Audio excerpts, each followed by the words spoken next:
Well, the problem that most people have that we wanted to swap to the building society is that they were with the bank and they were getting charged a lot of fees. And traditionally, building societies and credit unions didn't charge those fees.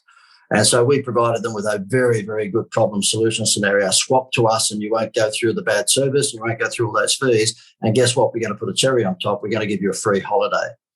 And so that was the essence of the very successful campaign right up to Jerry. And when Jerry came on board, of course, it just took it to the stratosphere because you put a wow factor on top of the wow factor.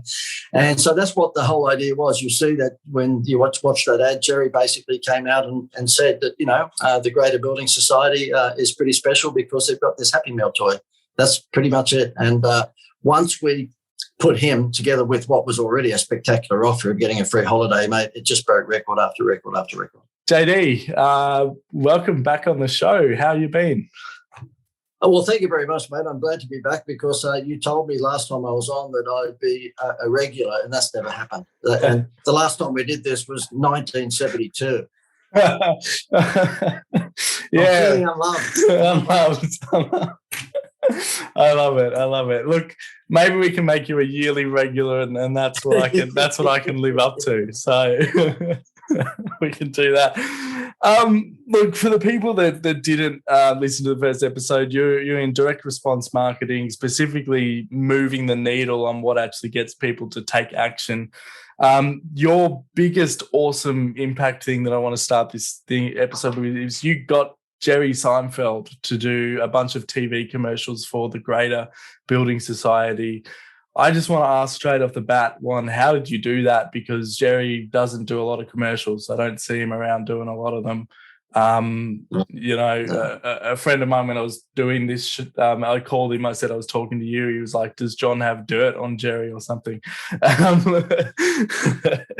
But no, I believe it was because of your copywriting, your script and your experience. But I'd like to ask you, how did you do it? And then what was that campaign and how did it go? Yeah, look, all jokes aside, Tim, because you know me probably pretty well, and that sarcasm is part of my personality. Whether that's a good trait or bad one, I don't know. Leave to others to probably make up their mind, but I'll try not to be sarcastic about this. I'll be serious for a second.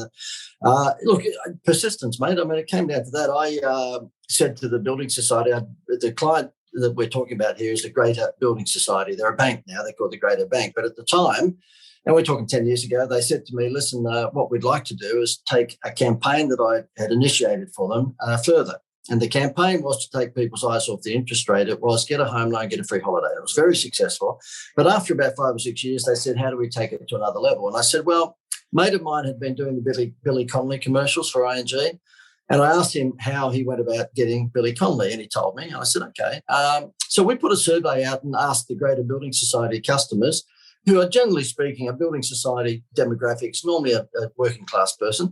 And we said, if you had to look for an ambassador for the Greater Building Society who was a bit cheeky, a bit like our ads were, who would you pick? And I'm hoping that Bert Newton or Rove or someone like that would come up. It'd be reasonably easy to get. Robin Williams came first and Jerry Seinfeld came second and Jim Carrey came third. And I thought, I've created a nightmare for myself, But to cut a long story short, I went over to America and we scored Robin Williams. And I remember ringing from his manager's office to the Greater Building Society saying that we scored it. And I had a head the size of Africa. I was, I said to the general manager of the Building Society, build a statue. And he said, what, Robin Williams? I said, no, of me. I got Robin Williams. So God was watching and decided to punish me for my boastfulness. And by the time I got back to Australia, unfortunately, Robin Williams had scored a movie. And so he had to decline. So I had to jump on my bike again and chase down the number 2, which was Jerry Seinfeld. And after months and months and months and months of sending off emails to his people and so on and so forth, George Shapiro, his manager, actually replied and said to me, listen, this looks interesting. Tell me more about it. And I said to him, look, we're a very cheeky Virgin-style brand, Virgin Airlines. And so we basically take the piss out of the banks with all of our advertising and tell people to come to a nice, friendly building society where they don't cop all that bad service. And he said, okay, so basically you want Jerry to take the piss out of the banks? I said, yep. He said, well, he does that for a living. He takes the piss. And so that's how it came about. To my surprise, I mean, I won't bore you with the number of phone calls that took place, but yeah, we went backwards and forwards with some phone calls. And he said yes. And he said, jump in a plane and come over and tell us how it's all going to happen. So yeah, we're very, very happy. Something I might do actually right now, and I'll do this in post and in editing, I'm actually going to play one of the commercials. So I'll actually get you to send me the one that you thought is your favourite. And I'm just going to play it now for you. So if you're listening along, well, the one you're about to watch is in a little country town called Cedarhurst, and Cedarhurst is about 46 miles away from where Jerry lives in the Hamptons in New York. And the reason that we chose that is because in his contract, if he has to travel more than 50 miles, you've got to give him a Learjet. Because he can't travel on commercial airplanes for obvious reasons. He's bigger than the Pope. So therefore, we chose somewhere just under 50 miles, which was a little country town, a little bit like a Katoomba, I guess. And we booked out the town for a day. All the stores closed, and we took over an empty shop, which was a delicatessen that had failed, and we turned it into the Greater Building Society. And because he's such a huge star, nothing's half done. We had to put in gum trees. We had to put in Australian street signs. All the cars in the streets had to have the Australian number plates of New South Wales or Queensland. I mean, his eye for detail is incredible, but isn't it such a joy to work with someone like that? And there were 80 staff on the shoot. We're talking cameramen and boom operators and all of this. And I think the Greater said to me, would the production of these ads, given this Jerry Seinfeld, be a little bit more than what we would spend in Australia? I said, just a little bit. I think I blew their budget to bits. Yeah. So yeah, let's play that now, and we'll be back in a minute or so. I'd like to talk to you about a home loan. Not for me, for you. I have a home. Get a Getaways home loan from the Greater. It could be the most fun financial decision you'll ever make. Just ask a Greater customer. When we shopped around for a home loan, we found the Greater had one of the lowest interest rates. And a free holiday with over 200 choices, and there were no catches. Get a Getaways home loan and go on a free holiday. Or loan us some money and we'll go on a holiday. Either way, someone's getting out of here. Yeah, cool. That was an awesome ad. Why was that so successful? Let's be marketers, but analytical marketers, and let's break down why that was entertaining, but also from a direct response marketing position. What was powerful about your call to action? What was powerful about attention? What was powerful about all of that? And why is the person now that's listening to this podcast smiling because of that episode, and then thinking, gee, I would love to switch my home loan to the Greater? Yeah, good question, mate. Look, this direct response marketing, I guess, relies on 5 things. Number one, you've got to provide a problem to someone. So if it's Jenny Craig, you'd say you feeling, unhappy about your weight and you're not feeling healthy. So number one, provide them with a problem. Number two, aggravate that problem. So you say to them, well, listen, it's not going to get any better. So therefore, if you don't do something, then you're still going to be probably not happy about your weight and your health.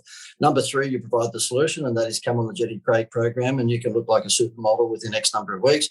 Number four is provide proof, and that's normally testimonials. Hi, my name's Jenny. I used to be overweight. Now I look like Miranda Kerr, And then number five is a call to action, which basically says go to the website or ring up the phone number.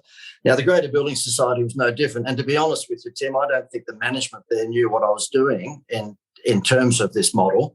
They were just happy that the phones were ringing off the hook in the call centre, okay? And so therefore, the problem that most people have that we wanted to swap to the Building Society is that they were with the bank and they were getting charged a lot of fees. And traditionally, building societies and credit unions didn't charge those fees. And so we provided them with a very, very good problem solution scenario. Swap to us and you won't go through the bad service, you won't go through all those fees. And guess what? We're going to put a cherry on top. We're going to give you a free holiday. And so that was the essence of the very successful campaign right up to Jerry. And when Jerry came on board, of course, it just took it to the stratosphere because you put a wow factor on top of the wow factor. And so that's what the whole idea was. You see that when you watch that ad, Jerry basically came out and said that, the Greater Building Society is pretty special because they've got this Happy Meal toy. That's pretty much it. And once we put him together with what was already a spectacular offer of getting a free holiday, mate, it just broke record after record after record. Yeah. I want to talk about that Happy Meal element. And I think in your board meeting, when you were pitching this idea to them, you got the Macca's down the road. We talked about this in the last one, but I want you to tell the story again.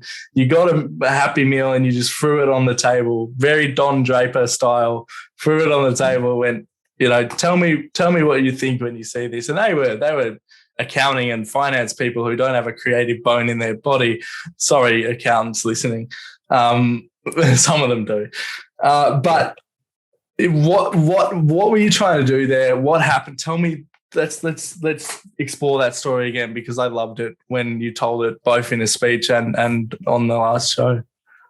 Yeah, good, mate. Look, I've been to one too many Anthony Robbins seminars, no doubt, and he tells you to break the mold. He says, whatever you're doing, break the mold if you want to get attention. It's so true, isn't it? Don't be beige, be hot pink, And so when the Building Society had engaged my services as a consultant to look at their business. And for about a month or so, I looked at, the usual time and motion study of what they were doing with their marketing. I looked at all of the stuff that they'd been doing in the past, and a lot of silly stuff like sponsoring football teams and basketball teams, which, you told me the last time that you freeze-framed a TV, for game of football or netball or basketball, and so I just want to have a look at the logo on the back of that jumper.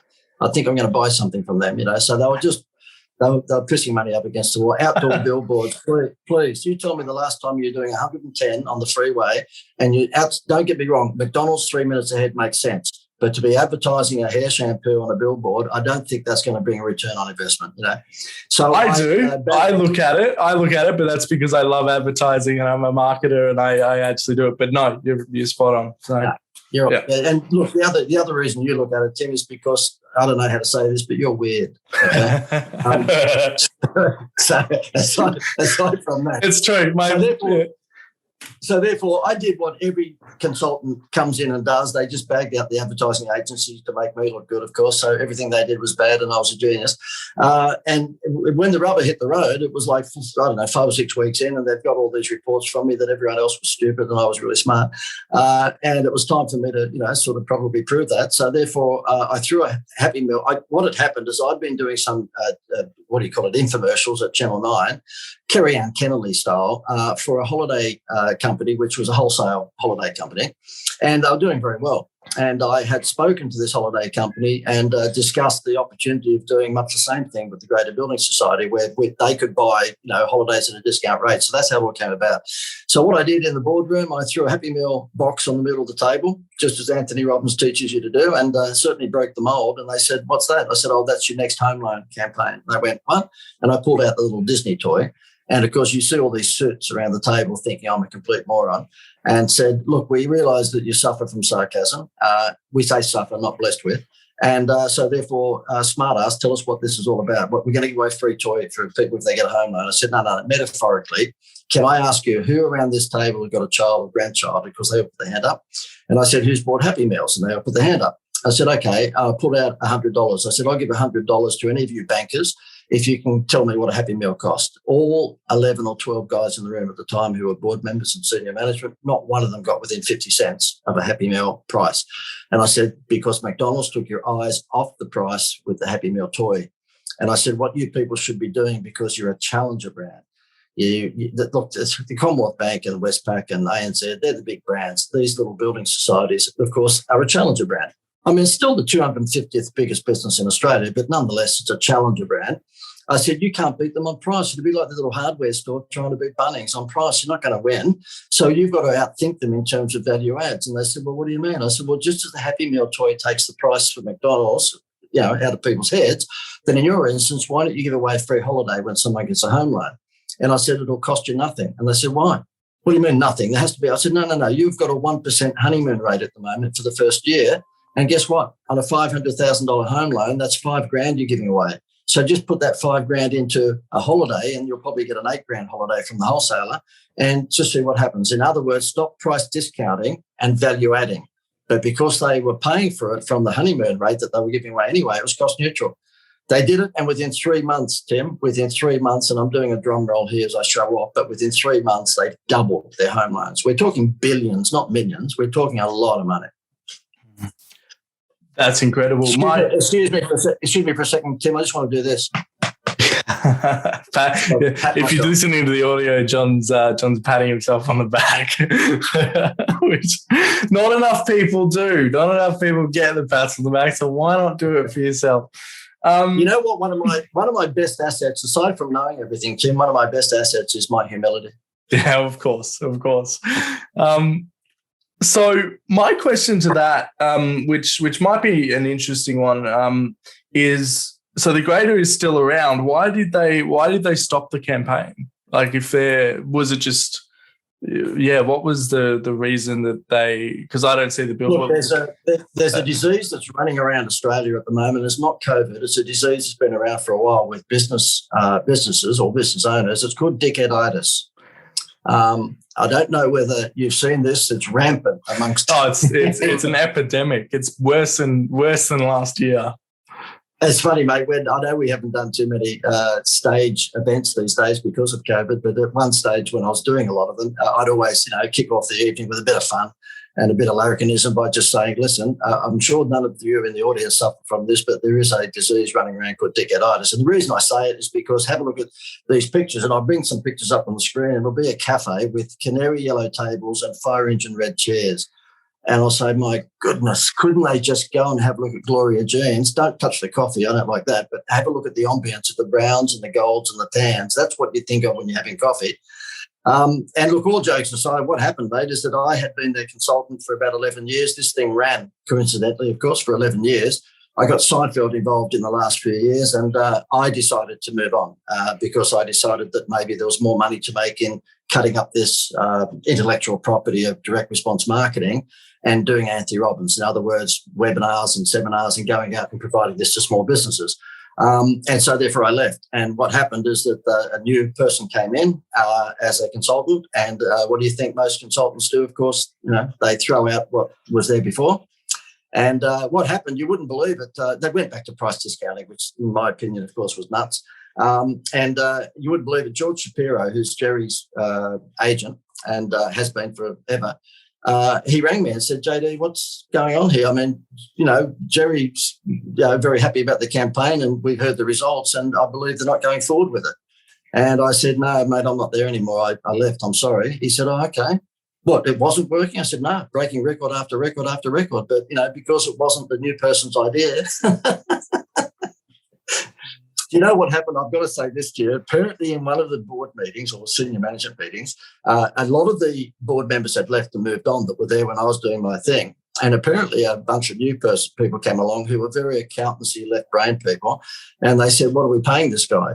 Now, to be honest with you, Jerry was getting less than what Jennifer Hawkins gets from Myer. Okay, so, we're talking very reasonable price. He did it because he enjoyed it. He got more money than God. He didn't need the money. I said to him, why did you do this? He said, I just sounded like it'd be fun. But apparently in one of the meetings subsequent to me leaving, one of the left-brained board members said something like, who does that American think he is charging this sort of money? We can get Kerry Ann Kennedy for less than that. What the hell is wrong with? Oh my God! Well, he was right. he was right, but he is so wrong. Yeah. So what had happened? Look, we got Jerry for about $1 million a year. Okay, so that was it. And when the contract came up to renew the 3-year contract, he bumped it up a little bit, not much. And so they got dirty. This is what happens. My dad, one of the first things my dad told me about starting a business is you never want your accountants running or making the decisions in your business. And that's what happened. And, you can see the negative impacts of what happened when they listened to an accountant making a decision over a marketing activity. Now, don't get me wrong. And Tim, look, we're biased, of course, as the accountants would be biased for their side of the brain as well. But, the way I look at it is that most of the accountants that, I've dealt over time are very, very smart people, but they're looking out the back window, whereas if you're an entrepreneur, we're not looking at the rear vision mirror, we're looking out the front window.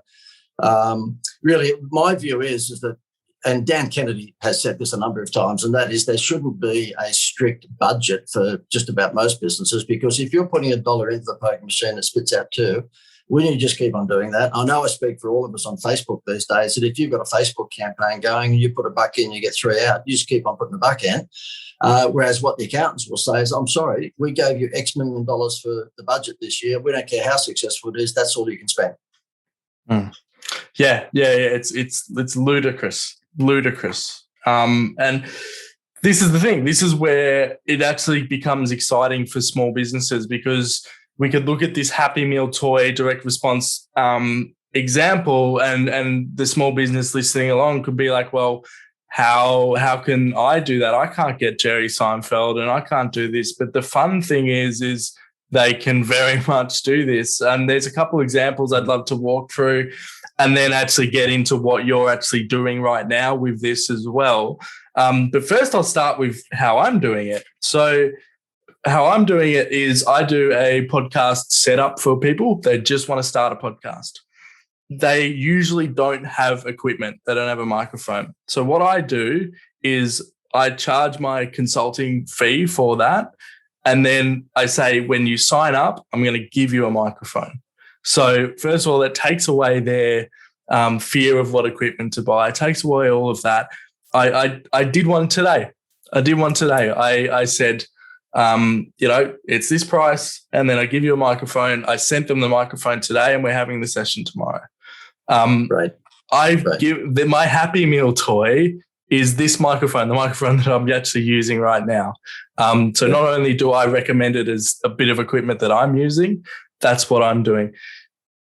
Now, I'm going to pat myself on the back for doing that, but I want to ask you the example of the small business that you've done, where it was grass. They were selling grass, and their Happy Meal toy was slabs of beer.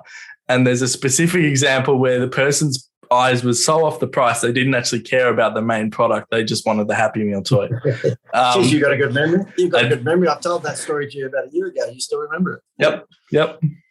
Yeah, mate. Well, by the way, let's just qualify when you say they sold grass. They sold turf, all right? Turf. Okay. Memory's not that good. Yeah, they were not into marijuana. Okay, I just want to make that clear.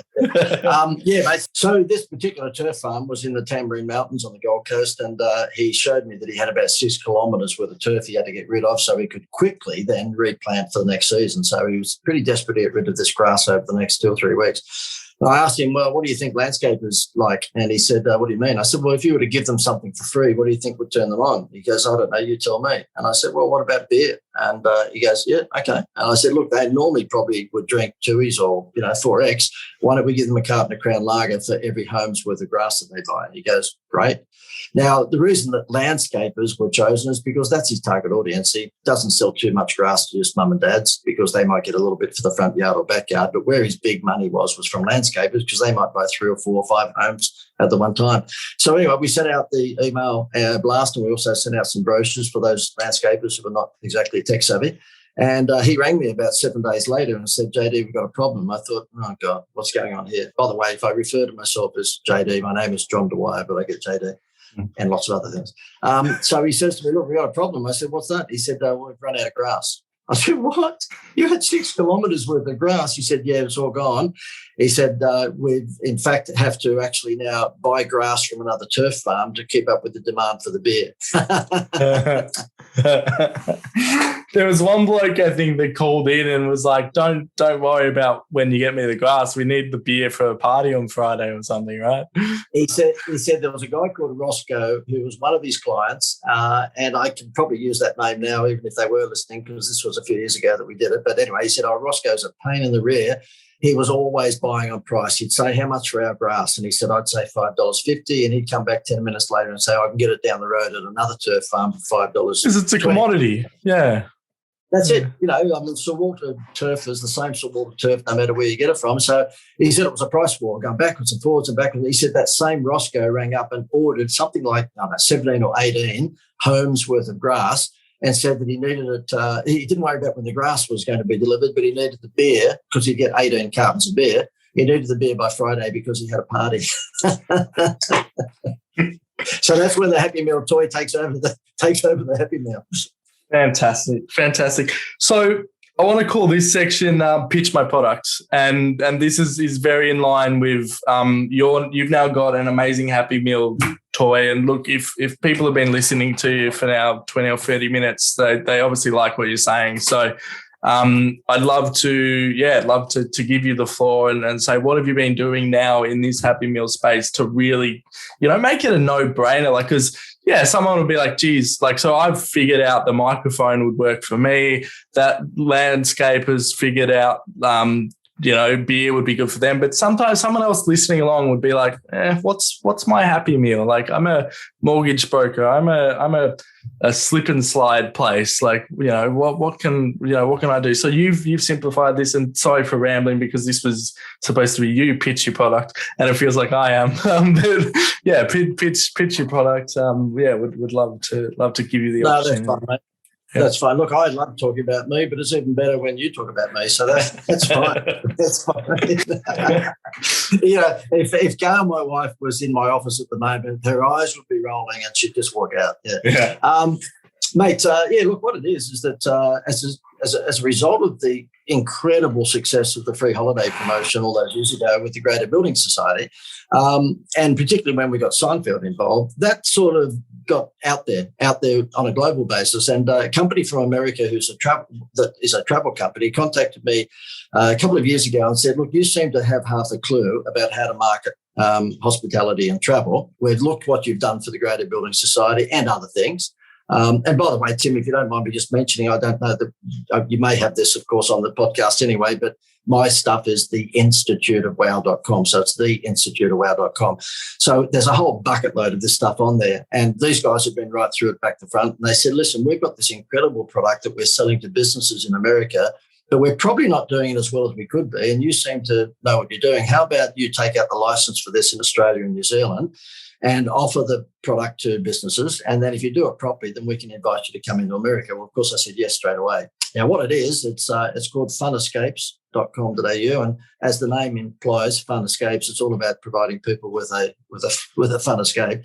And what it is that this particular company very cleverly has negotiated with 4-star hotels globally, but we have the license here in Australia and New Zealand, to actually get rid of their unsold rooms and basically take not very much for it. So how it works is that we provide businesses with the opportunity to give their customers a holiday when they buy a refrigerator or microwave oven or landscaping services or accountancy service, whatever it might be. And that holiday is a 4-day, 3-night holiday at any one of numerous destinations in Australia and New Zealand for $97. Mm-hmm. So the holiday itself is probably worth $900 to $1,000, depending upon when they go. But we sell it to the business for $97. And that means is that they can say, look, come in and buy my washing machine or lounge suite or use my landscaping services or buy a solar panel system from me, and we'll give you a free holiday. And that holiday to Betty Bankstown, the customer, is valued at $900 to $1,000, but the business only pays $97 to us.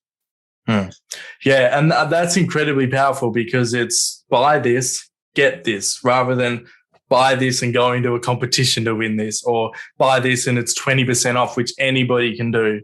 I stupidly ran a competition myself before remembering having talked to you, but that's what reminded me to do it, because I did the competition and noticed that it was kind of flopping actually. And then I've done this other thing. But the question to this is, it's a no-brainer for a product that you sell for over $2,000, because sell for $2,000, the holiday costs you $97. The math on that is less than a discount. You might even give a 20%, 30% discount. So that's less than a 5% discount. If you're selling something for $1,000, but you get the holiday for $97, that's a 10% discount, or the equivalent to, I should say. And I say to people, listen, you ask yourself, if you're selling this service and you put a 10% discount sign outside, do you reckon anyone in the world of Groupon, which is 50%, do you think anyone's going to get excited about 10? The answer is no. But if you say spend $1,000 with me and I'll give you a free 4-day holiday, I think you might find them busting the door down. Yeah, exactly. So, if someone wants to get involved with that, I'm going to be upfront and honest here. Like, I'm going to put a link to that in the show notes. That will actually be my affiliate link. So if you feel like this is something you want to do for your business, it will support the show.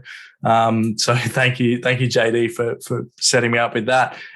It's incredibly powerful as a lead generating system. So even if you're not a product, say you're a mortgage broker or you're in finance, don't give it away as a loan, like get a loan, do this. Actually use it as a lead. If you give us 45 minutes of your time to have a chat, you then show them how much amazing stuff you can do.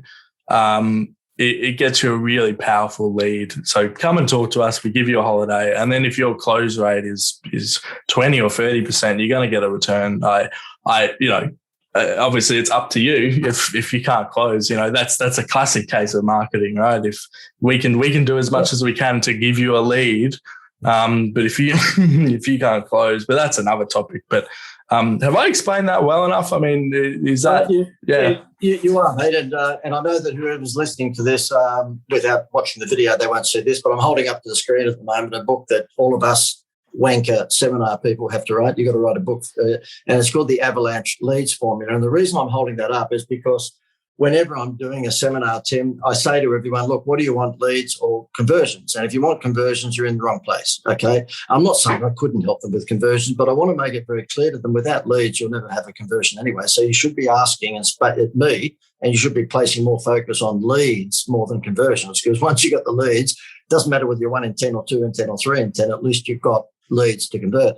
And you did explain it pretty well, mate. I say to people, for example, if they are a mortgage broker, don't give this away with a home loan. Now, I know that sounds hypocritical, given that's what we did with the Greater Building Society. But with the Greater Building Society, they set up their own travel agency virtually. And they actually, when you're going to give away, get someone to swap a $500,000 or $1 million home loan, they actually packaged the entire thing and gave it to them. In the instance, but that could be a week or 2 weeks in Los Angeles. It could have been Disneyland. It could have been Japan. In this instance, these are 4-day, 3-night holidays in Australia and New Zealand. Okay, and Fiji and Bali as well, but essentially Australia and New Zealand for the moment because of travel. And so therefore, given that it's not the all singing, dancing 2 or 3 week holiday in Disneyland, then, you can't expect that someone's going to swap their home loan for $500,000 to get a 4-day holiday. But what they will do is that they'll book a 45-minute consult call with you where you can give them a home loan health check. So I say to people, if you're in the accountancy game selling your consultancy advisory services, or if you are perhaps a mortgage broker, then you know that you're going to have a lifetime value of that client that could be worth thousands. So why don't you actually say to them, look, for every when you book a 45-minute consult with me and let me do a health check on your home loan, I will give you a free holiday. And let's just say it costs you the $97 and you do 10 of them, that's $970. You've only got to close 1 or 2 of those and you are thousands ahead. So my view is, if it's a big ticket, that you might like to consider, using this as a lead gen, as in a consultancy. And if you are a retailer, like a coffee shop or cafe, we have a version of this whereby people collect holiday points. So for every $50 they might spend in a cafe, you give them a little certificate, which gives them an invitation to go to a web page. They put in a unique code and they get 1 point. So for every $50 they spend in the delicatessen or butcher or baker, they get a holiday point. When they save up whatever you did, whatever you decide is the number of points that they need for a holiday, but let's just say it's 20 points. And so therefore 20 times $50, they spend $1,000 with you, they get the holiday. So again, it's less than a 10% discount. So we've thought about every way you could possibly do it. And Tim, without being too much of a crazy show off, the American company that gave us the license has been blown away with this. And they've said, listen, as soon as travel's back again in terms of international airlines, can you get over here to America and show us how to do it your way? Because they don't do it this way in America. This is quite unique, and we've basically designed it for any possible business. Yeah, amazing. So yeah, again, look, I'm going to be quite upfront, and I don't normally bashfully promote on the podcast, but yeah, I'll put the links below to that. It'll be my link. Thanks, John, for setting. And by the way, not only that, Tim, that if they did actually go through our main website, which I don't suggest they should use your link, but if they use your name, okay, then we will charge them double. Oh, sorry. I mean, we will. Sorry. So we will give them a good deal. We'll give them a good deal. That's that sarcasm coming back, isn't it? That's good. That's good. All right. Last section, just get to know JD. So when you're not working, when you're not, doing amazing marketing, creative ideas, what do you enjoy doing up on the Sunshine Coast there? Yeah, well, on the Gold Coast, mate. You're on the Gold Coast. Mate, look, my wife and myself, Gail's my wife, and we've been. Well, actually, I've got to say this to you, mate. You wouldn't believe it. This is very opportune for me to say this. Is that it's our wedding anniversary today? Oh wow! So it's our we've been happily married for 28 years. Why are you talking to me then? Well, no. We've been married for 34 years, but happily married for 28. Okay. Fair enough. Hang on, can I just give a sound effect? Boom, boom. Yep.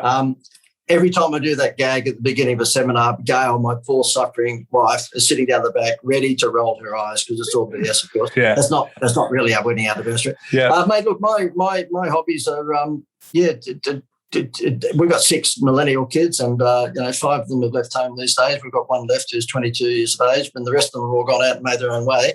So I can't say that we go on family picnics as often as we used to. But what I have to say to you is that I do enjoy, in terms of Gail and my lifestyle these days, is just because we don't have to take the Von Trapp family with us everywhere like we did when they were growing up. We just enjoy going out and having a nice meal or going to a movie or something of that nature. And I'm going to sound like a seminar speaker. Let me be us. And Tim, it's all about giving back. It's all about giving back. And don't you love those speakers on the seminars? Oh man. Oh man. It's usually at the end when they're value stacking and they're like, this could be you. This could be you. Let me say this. No, I don't want to give back. Yeah. I just want to take. Yeah. No, that's it. Again, that's your sarcasm. What is it about what you do? So specifically with this holiday campaign, you're seeing leads come in. What is it about what you do that you sit back and go, wow, this is why I do it. This is the impact. This is, what's that moment? Yeah, just look, quickly, I guess. Yeah. And Tim, look, I'll stop the sarcasm for a second. Is that like any entrepreneur, and you're one of them. This has been a roller coaster ride. It has not been a merry-go-round. And as a result of a few dips in that roller coaster over the years and being given some help by the big guy upstairs, some years ago I produced a TV show for Channel 10 that was called Dreams Can Come True. And if anyone wants to watch it, all they need to do is go to theinstituteofwow.com, and up the top it says JD Wow Show, not surprisingly. And this show, Daryl Braithwaite hosted for me. And what we did is that I had come back from a disaster and losing some millions of dollars. And I promised the big guy upstairs that if I got back on my feet, I'd do something that might be inspiring for other people not to give up. And this was it. It was a TV show hosted by Daryl Braithwaite, and some very good friends of mine helped me put it on. And it was on Sunday night on Channel 10, and we beat 60 Minutes in the ratings, and it was called Dreams Can Come True. And what we did is we delivered dreams to people who were just needy. They needed a house, we gave them a house. They wanted to meet Michael Jordan because they were in a wheelchair basketball team, we made them meet Michael Jordan, and so on and so forth. And I've got to say to you is that out of all of the stuff I've done, I have to say that was probably the proudest, project that I ever worked on, because who wouldn't want to be Santa Claus? We were Santa Claus because we got 4,000 to 5,000 letters a week from people who were nominating friends or relatives who were doing it tough. You couldn't ask for a dream yourself, but you had to actually nominate someone who you knew who needed a dream. And I have to say to you, it was the most wonderful, wonderful time of our life. We just enjoyed it immensely. And I thank Channel 10 for putting it on, because how many times do you see nice TV? You don't see nice TV very often. You don't. That's awesome. Do you have a quote or a saying or a phrase that you may have said at seminars, or even a quote from someone else that when you see it, it really resonates with you and you enjoy telling other people? Do you have anything like that? Yeah, mate. And I'm going to steal this from, I think it was Jim Rohn, and that is, show me your friends and I'll show you your future. And it's not mine, I've stolen it, but it's so apt. It really is. And, you know that if you hang around with drug addicts, there's a pretty good chance you probably become one. But if you hang around people who are positive-minded, and I guess my version of that would be hang around people who say why not people who say why. So I guess that says don't ever hang around an accountant.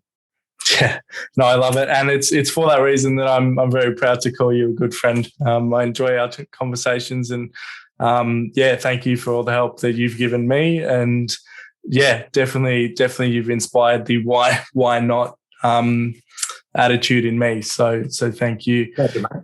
Yeah. Thank you. Thank you. And can I say likewise, Tim? I mean, you met me at one of my events. I think was it Melbourne a few years back, wasn't it? Yep. And to see the see the path that you've taken since then, where you built up this business in such an entrepreneurial fashion, is a real pleasure, mate. So well done. Thank you. So if people want to reach out to you, they want to say hi, they've resonated with something on the show, what's the best way? LinkedIn, your website? I'll put the links to that. What's the best way for someone to reach out? Yeah, good, mate. No, nobody can reach out. I don't want to talk to anyone, if you don't mind. So wouldn't that be funny? You would say, well, this is the first podcast we've given this person, whatever it is, 40, 45 minutes to rant about themselves. And at the end of it, they don't want to talk to you. No, but the best thing is just give me an email, and it's john@theinstituteofwow.com. And there's no AU, it's just .com. So john@theinstituteofwow.com. Just send me an email, and I'll be happy to catch up with you. Awesome. Well, John, I've been Tim, you've been John. We've been talking. Thank you for being this week's expert on the Experts Blueprint. My pleasure, mate. And thank you very much for having me. And boy, have I been had.